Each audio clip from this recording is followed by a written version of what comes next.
E aí pessoal, bem-vindo a mais um vídeo aí do canal Vascaínos por Amor. Meu nome é Rodrigo. Quem puder deixar o like, compartilhar, se inscrever no canal para que a gente possa estar chegando aí a mais amigos vascaínos, mais amigas vascaínas, torcedores também dos outros clubes, né, que queiram chegar aí para bater um papo aí, para a gente sempre estar falando, batendo uma resenha de Vasco, dos nossos adversários que vão estar encarando o Vasco aí nesse Campeonato Brasileiro e nas demais competições que o Vasco tem a disputar esse ano. Galera, eu estava fazendo uma pesquisa, né? Até que tá. Quem puder compartilhar, deixar o like, tá? Comenta aí, coloca nos comentários o que vocês estão achando, de onde vocês estão assistindo o vídeo. Se vocês tiverem alguma sugestão de vídeo, vou tentar fazer uma live essa semana, convidar meu amigo até o Daniel para ver se ele participa comigo. Ó, Daniel, se já estiver vendo o vídeo aí, vou te chamar para a gente fazer uma live antes do jogo contra o Palmeiras, de repente amanhã ou quinta-feira. Mas galera, o assunto é o seguinte: aqui aparece uma reportagem da época do Diniz, tá?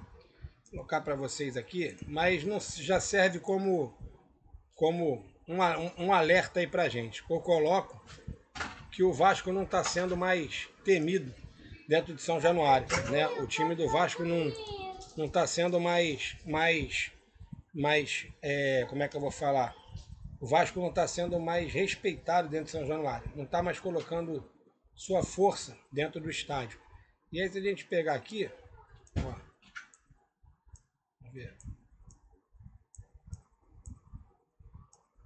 vamos ver se a gente consegue colocar aqui. Aqui ainda tem os números da época do Diniz, tá? Mas a gente pode considerar esses números aqui, ó. O problema já vem desde o ano passado, quer dizer, de 2000 e... quanto isso aqui? 2024, né? Ó. Desde 2025, perdão, a gente está em 2026. O problema já veio desde o ano passado. Apesar da estreia de Diniz em São Januário ter sido positiva, com uma boa vitória sobre Fortaleza, os jogos seguintes não foram tanto assim. Em 25 jogos são apenas 9 vitórias, 10 empates e 6 derrotas. Isso aí sem contar o jogo. Isso aí contando todos os jogos, né, galera?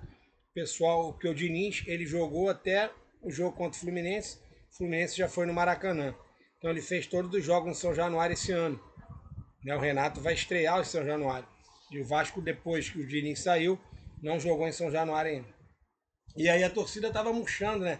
Você percebe nos últimos jogos poucas torcedores, galera já sem paciência, galera vaiando, desanimado. E para esse jogo contra o Palmeiras, o jogo já mudou. A torcida já comprou 15 mil ingressos, provavelmente vão esgotar os ingressos todos, para que São Januário volte a virar um caldeirão com o Renato. Times que o Vasco venceu em São Januário: Botafogo, que foi o sub-20, Maricá, Fortaleza, como está dizendo lá, o Maricá no estadual, meu fraco time do Melgar, o Bahia, ano passado, Cruzeiro, Internacional, Vitória e CSA. Né? E times que o Vasco empatou: Madureira, Volta Redonda, Botafogo, Atlético, Grêmio, Nova Iguaçu, Del Valle, Operário, Ceará, Atlético. Tá faltando aí a Chapecoense, que o Vasco perdeu. Que o Vasco empatou, desculpa. Times que venceram o Vasco: São Januário, Bahia, Corinthians, Bragantino, Mirassol, São Paulo e Juventude. Aí a gente vai colocar aqui, ó, aproveitamento muito ruim do Vasco, um aproveitamento muito ruim, muito fora do contexto do que é o Vasco jogando em São Januário. Então o Vasco precisa voltar a ser forte. A torcida é o termômetro do time dentro de campo. Então certeza que o time entregando, como o Renato falou que o time vai correr muito, o Renato foi super sincero, falou que a torcida tem todo o direito de vaiar, e realmente a torcida tem todo o direito de vaiar, paga ingresso. O Renato deu um aperto nos caras no vestiário. Vocês gostariam de pagar ingresso e assistir um time que não corre, um time sem vontade, um time que não tem disposição? Porque a torcida quer pelo menos o mínimo, a torcida grita. Para jogar no Vasco tem que ter disposição. É o mínimo que a torcida exige. E eu tenho 46 anos, cansei de escutar o Vasco é o time da virada, o Vasco é o time do amor, e o time virava. Não é mole não, aqui no Rio ninguém ganha do Vascão. Quem lembra dessa?